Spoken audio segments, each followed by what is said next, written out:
Hey, what's up, everybody? It's another episode of Marketers and Founders here. I'm here with Stacey Ferreira, and you can ask her questions live. She is the founder of Forge, and she is one of the top young entrepreneurs, not just in Silicon Valley, but in the country. She sold her company at the age of 20, I believe. And now she's on to her second company and has a ton of support behind her. And she's doing some of the coolest stuff with automating basically the workforce right now and giving people more flexible hours. So thank you for being here today. Hugely appreciated. And let's just dive right into your background, So tell us about what actually brought you to Silicon Valley in the first place as an entrepreneur, and then we'll dive into what you're working on now. Cool. Yeah, so a little bit of background. I started my first company actually in Los Angeles. My brother and I wanted to start our first business in kind of the SSO space, single sign-on space. Started that company in LA. Make a long story short, built that company over the course of 2 years and then sold it to a company up here in the Bay Area called Reputation.com. So kind of started my own entrepreneurial career in LA and then made the move up to Silicon Valley through that acquisition and fell in love. So one of the things I'm very curious about, and I just want to get this out of the way because many people who watch these live streams know that for the majority, I interview guys because there's so many guy entrepreneurs out here. And I'm sure you get this question all the time. Yeah. What is it like to make that transition, especially as a female entrepreneur, and you do have more obstacles? It's very clear. And how do you get over those obstacles when coming out here to make a name for yourself? So you have your first company. Was that sort of this magical liftoff that really just propelled you really quickly, or maybe it started early when trying to found that company and help it grow? Yeah, I was going to say, I think any founder entrepreneur goes through a lot of challenges. And I think there are a lot of stories of females in the Valley who haven't necessarily been treated the way that maybe they should have been treated. I have experienced a little bit of that in my career, but luckily not a ton. But I think the one prevailing thing is, as an entrepreneur, you keep pushing forward through thick and thin. And that's the one thing that's really stuck with me is how bad do I want it? And, I tend to believe in the ideas and the things that I want to see in the world. And that's what really keeps me going. The thing that I've learned is just like, regardless of your gender, you've got to be the smartest person in the room. And in some instances, I would say outside of your office, you try and be the smartest person in the room and know everything about your domain and your field. And then hopefully within the office, you've surrounded yourself with people smarter than you so that you can push forward towards those goals and dreams. I don't think people tell you that part, right? They always just say, if everyone's smarter than you in the room, then it's fine. But it really should be in your office. Like, I entirely agree with that. Yeah. So you're working on your first company, and I just want to dive a little bit into the story because I think it's just like a phenomenal story. You're young, you're founding a company, and there's so many things you have to learn. Like, you could be taken advantage of really easily when it comes to like people trying to step in and acquire your company, whatever it is. Yep, totally. Now, how are you working with all these different scenarios? Do you have mentors, people that are working closely with you to say, this is what you should do? Yeah. So I feel really fortunate. In the first company, there were 3 of us that founded it. And then we grew the team up to about 12 people over the course of the years that we were working on it. So I feel really lucky that we had a great team of people, first of all, internally, who were super knowledgeable about their specific domain and what they were brought into the company to do, which was great. And then externally, we had some great investors. So the story that's on the internet that everyone loves is Richard Branson is one of our investors for that business. I saw a tweet on Twitter from him that said, "Meet me in Miami for intimate cocktails, donate $4,000 or $2,000 to charity," and they gave an email address. And I responded to that tweet through the email and said, "Hey, I'm a young entrepreneur, would love to come meet you and learn about how you grew your businesses." Make a long story short, my brother and I ended up borrowing $4,000, which we didn't have at the time, to go meet with Branson and turn that into a $1.2 million investment from him and 2 of his friends, Jerry Murdoch and Alex Welch. And I feel really fortunate because they were super hands-on with us in the beginning. And I feel like as young entrepreneurs, we really needed that. Because like you said, there was this massive learning curve. Yes, we had read all the blogs and we were, staying current on all that. But it's a lot different when you're actually day to day in building the company and things pop up that, you're searching on the internet, like who else has dealt with this? And there's this big movement, I feel like now, of entrepreneurs talking a lot about the struggles and the hard things that they've gone through. But in 2011, that wasn't so much the attitude. The attitude was more of like, someone asks you how your company's doing and you have to say it's great or it's good or whatever it is and keep pushing forward. So it was a lot harder to come by some of the real stuff that people were really facing day to day. So I feel really fortunate for the investors that we had. And then luckily there was a small group of entrepreneurs in the LA area. It's grown a lot now, but there was a really small group of us. So we always kind of got together and talked about what we were working on too, which was helpful.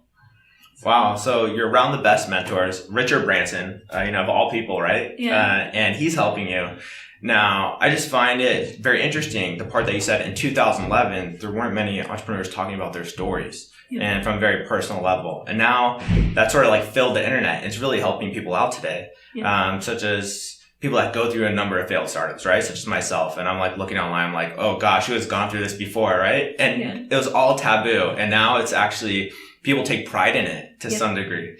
And I just find that remarkable. So like 2011, you're trying to found a startup. It's much, much harder than it is today, to say the least. Yeah. Unless like it's like software, right? And you're trying to break into the software space, because then it was like wide open. So you have the best mentors, but what is your incentive for like mentoring people? Because you do a lot of outreach, you do speak at events, and you do help tons and tons of entrepreneurs. What motivates you to do that? Yeah, I was going to say, I think the biggest thing is looking back at the mentors that I've had over my career. And my career is still going and still growing. And I still continue to have a lot of people who have supported me and helped me throughout the years. And that's something that I'm grateful for. So my mentality is, how can I give back? I've been through a lot. I've learned a lot. And it's great that I've done that, but that's not really helping anyone except for myself. And that seems kind of stupid that I would go through all this hard stuff and hard work and learn all these lessons not to share it, not to make life a little bit easier for other people who are trying to do it. And I also think that there are a ton of brilliant ideas out there, and there's only so much time in the day, so I can't work on them. So if I can help equip other people to go work on those brilliant ideas by sharing what I've learned, then that's kind of the ultimate goal. Yeah, I think at any time, like every entrepreneur wants to start like 5 different startups, right? Yeah. And they're like, but it can only be this one. Like, can someone else just do these other ones, please? Totally. It's so funny. So as an entrepreneur, you're constantly giving value to people, and there is this philosophy, right, of giving value and consuming content. And after interviewing many entrepreneurs, some don't read any blog content anymore. They don't even read any books. They're like, I only talk to people who are on the front lines. Now I want to hear what you do to stay current and how you consume information so you can go create value for people. Yeah, so I do a mix of things. So I have a really good support group and network of other entrepreneurs here in the city who are people that I can call upon when I have questions. And for day-to-day business operations, I feel like that is where I get a lot of my value, just like other people who are actually doing it and like in the weeds. I do read a lot of blog posts. So I still do that. I do it in the morning before I get out of bed. I'm one of those people that's terrible, and I have my phone right next to my bed, and I always wake up, and for 30 minutes before I start my day, I read through. I have Google alerts on a lot of stuff. So I read through like my Google alerts and stay current on the industry that I'm in, but then also on what's really happening in tech. And other than that, it's like, just my network and reading a few blogs and then whatever comes up on Google Alerts. So. Yeah, I think it's, you have to be very careful today just because everybody's a content creator now. And that means there's far more bad content than there is good content, to say the least. Yeah. And people are starting to realize that. So it's cool to hear how you stay up to date. One thing I'm interested in, and we were talking about this earlier actually, is your interest for starting Forge and like what inspired you. So I want to give people that like nugget that came to you and said, hey, this is what I want to do, and I'm going to go and make it happen. So what was that inspiration? Maybe take us back to that moment in time. Definitely. So after we sold the first business, it was called My Social Cloud. After we sold that to Reputation.com, I went to work at Reputation.com and had a great time there, and then quickly realized that I was 20 years old and had just sold my first business and wanted to kind of get the college experience. So I went to NYU, and while I was at NYU, I published a book called 2 Billion Under 20 with my friend Jared Kleinert. And 2 Billion Under 20 was this compilation of 75 short stories from kids all across the globe who were using technology to kind of get ahead in their careers.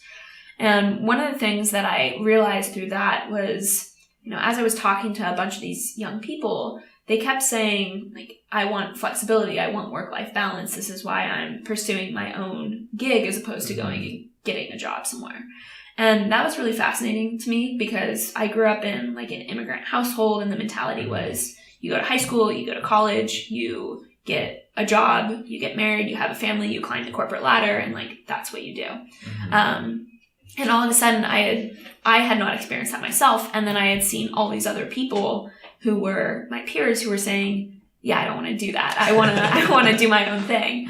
And so I was really fascinated with like what moves people to work in these kind of what I thought of at the time as like weird ways, but like what drives people to want flexibility. And that idea and concept of what does it mean to work flexibly was something that I really stuck onto, because I think my entire life I've always kind of envisioned like I'm working hard, but I can come and go out of the office whenever I want. And I saw that for other people who had like graphic design skills or data entry skills or copywriting skills or computer science skills, you just need your laptop and you need an internet connection and you're good to go and you can relatively work from anywhere. Then I saw like Uber and Lyft popping up where it's like, all right, if you have a car, like you can go sit in your car and work whenever you want to. So like you have the ultimate flexible schedule. But a lot of my best friends that I grew up with in Arizona work in hourly jobs. They're working in retail and restaurants, in call centers. And so I became really fascinated with, how does that class of worker really experience flexibility? How do people who today have a manager telling them, here are the hours that you have to work next week, how are they getting flexibility? And the large answer that I saw was they're just not. Again, they have a manager who's saying, here are the hours that you have to work next week. You have to work these hours. If you can't work them, you've got to find someone to swap a shift with. If no one will swap a shift with you, well, too bad, you've got to work the shift. And that was kind of interesting to me because I think the first thing that had me latch onto this idea for Forge was how can we help this 60% of the population, basically it's like 59% of the American population that works an hourly job. How can we help these people experience flexibility the same way that you and I do? That's what really kind of got me interested in it. And then from there started kind of peeling back the layers of the onion and realized that there are a lot of other factors coming into play, things like the Affordable Care Act that passed through in 2010, where a lot of companies are now capping hours of employees. So they're saying, basically, Affordable Care Act says that if people work over 32 hours at a given employer, that employer has to pay full-time health benefits.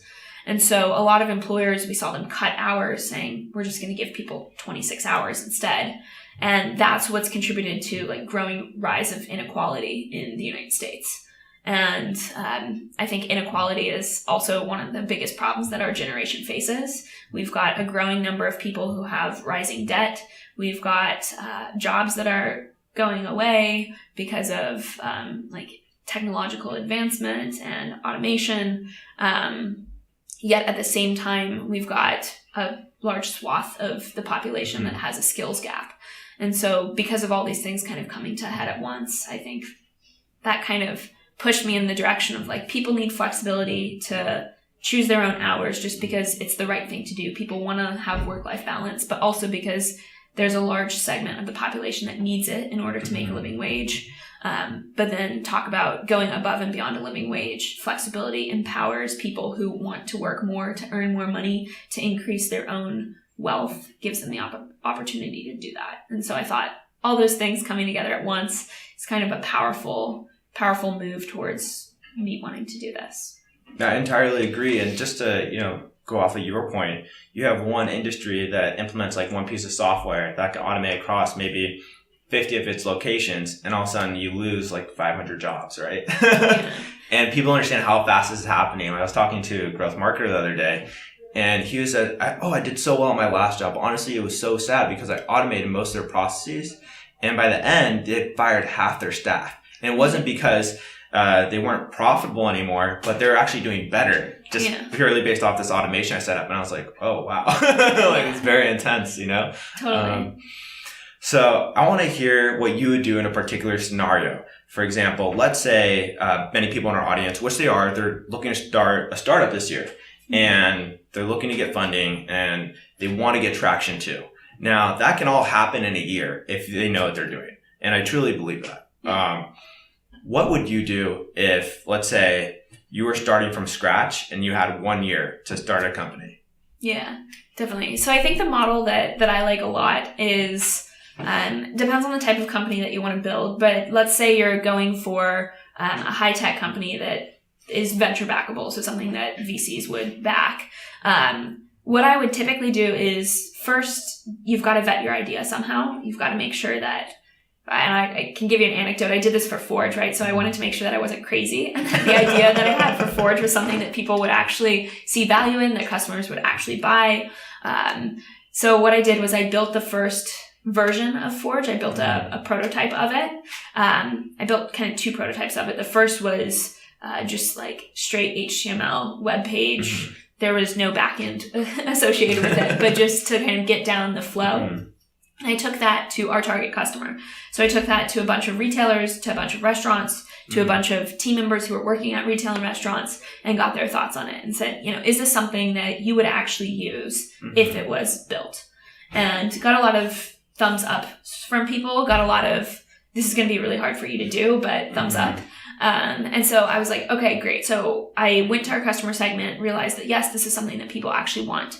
Then went out and built the first prototype of it with an entire backend so that we could actually onboard customers, get them to use it. So built that first prototype. I outsourced all of our development overseas in order to build that at cheap cost, to make sure that we weren't burning a lot of cash because we had to fundraise.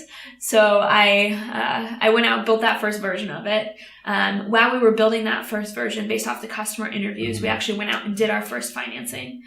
So we raised $1.5 million in that, finished up the prototype of that, deployed that with our first couple of clients, learned a ton about how it worked in practice when people were actually on the platform and using it.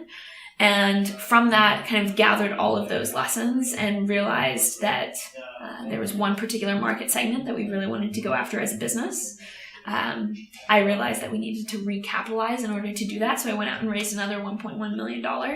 And now we're making all the tweaks from the product standpoint that we learned from the first deployment, making those tweaks on the product, and then getting that out to more clients. So launching full steam ahead.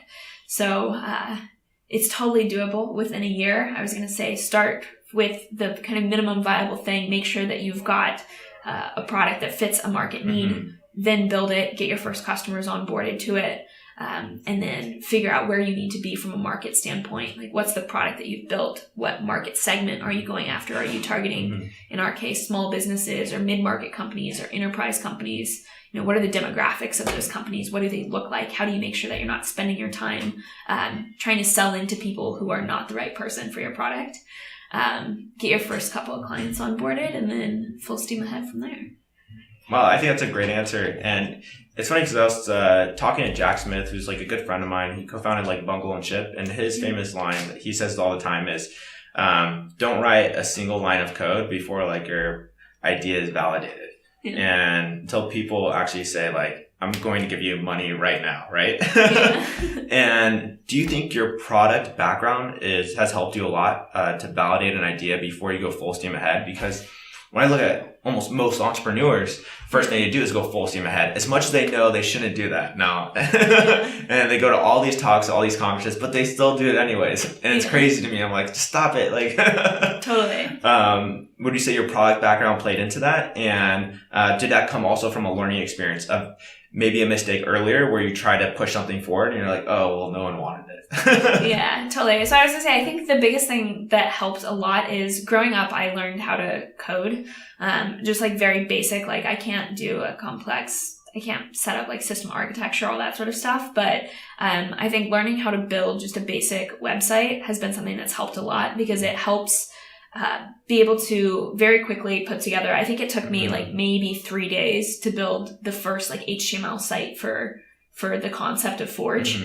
So it was like, I didn't invest a lot of time into it. I didn't invest money into it except for like my time. And then that allowed me to get something visible in front of people. Because I also find that like it's one thing to say like this is what I want to do, but it's a lot different like people saying yes, that's great, if they can't actually tangibly see a little bit of what you want to do. And a big, I mean, we see this in sales, right? Like no one buys a product unless they can actually see what they're buying a lot of times. Unless you're like, I don't know. I was gonna say unless you're like Elon Musk, where you're like selling a Tesla, but like you can already sort of see that. So a little bit different. But so that's why I always, for me, I think I'm really lucky in that I learned how to build those very rapid prototypes in order to get that out in front of people. And I think that's made a lot of the difference.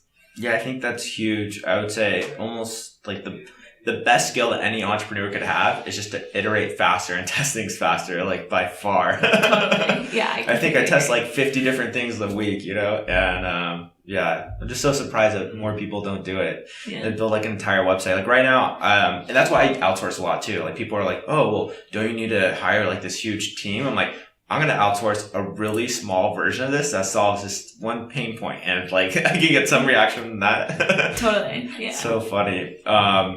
So I just have a couple more questions before we go off.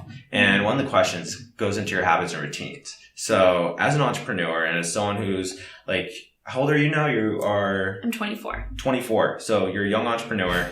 And what is it like to maintain like strong habits and strong routines as you go about founding your second company? And how has that changed over the last like couple of years? Yeah. So I was going to say, my mentality's changed a lot. I think when I was doing the first company, the mentality of that was like, you need to be working 24/7. Like you have to push this thing out. You have to go make a name for yourself and like prove that you can do it. And that's like an okay mentality. But the thing that I learned is like everyone needs a little bit of balance. And so for me, routines are part of the thing that help bring me balance today. So like I wake up every morning and go to the gym, and that's a really good routine for me just because it helps. It's like, I know that I'm waking up. I know that I'm reading my articles. I know that I'm getting out of bed and then going to the gym. And is this CrossFit or to get some idea? Not quite. No, I've gotten an Equinox membership, so I'm going to the Equinox on Pine Street. But so I was gonna say, so the gym is really helpful, and I do that a few times a week, and so that's a really nice feeling of like I know what my routine is, and I know that by 9 a.m. on like Mondays, Wednesdays, Fridays, like that's what I'm doing. And that helps just to kind of also frame a mindset of when I wake up in the morning of like, I've already accomplished something for today. If I get nothing else done, like I've accomplished something, which is kind of a good feeling. So that's been helpful. I don't know if that answers the question, but no, I think that answers a good part of it, but I'm also interested. So you talked a lot about maintaining like a healthy lifestyle. Yeah. Now, do you have any hobbies that you play into? Like some people, they like to distress by they do like comedy on the weekends and nobody knows, right? Yeah. Until like you ask them and they're like, yeah, I've been doing it for the last 6 months. You're like, I've known you for 6 months and I just never knew. Is there anything like that pulls your interest? So I like to travel a lot. It's not something that I do every weekend, but traveling is a hobby of mine, which I think is a hobby of everyone's. And then I also, I'm quite a nerd, so I also love to play League of Legends. I play a lot of League, That's awesome. So I'll do that like maybe once a weekend, and that's kind of a good de-stressor for me. It like gets the competitive edge going, but like directed at something else that's not always work, which is nice. So yeah. I would try to keep that balance, but I think I would just go right into it and just never come back. I know, right? It's easy to get sucked in. I'm like, okay, I can only play one game, and that's too bad if I get the defeat sign coming up. I can't wait for victory. I've got to move on. So, but no, it's good. So funny. So before we end, I want people to know how they can get in touch with you. Now, is the best way email, Facebook? Let them know. Totally. So people can email me at Stacy@StaceyFerreira.com. You can find me on Facebook. It's just /Stacey Ferreira. On Twitter, it's @Stacey Ferreira. So fairly easy to find online. But yeah, looking forward to connecting with everyone. Awesome. So guys, that's another episode of Marketers and Founders. Today we are with Stacey Ferreira, founder of Forge. And she's just crushing it in Silicon Valley. So super happy to have her here. And again, feel free to reach out to her if you guys need anything. And just a final thank you. Yeah, thank you so much. And we'll catch you guys on the next episode of Marketers and Founders. Cheers, guys.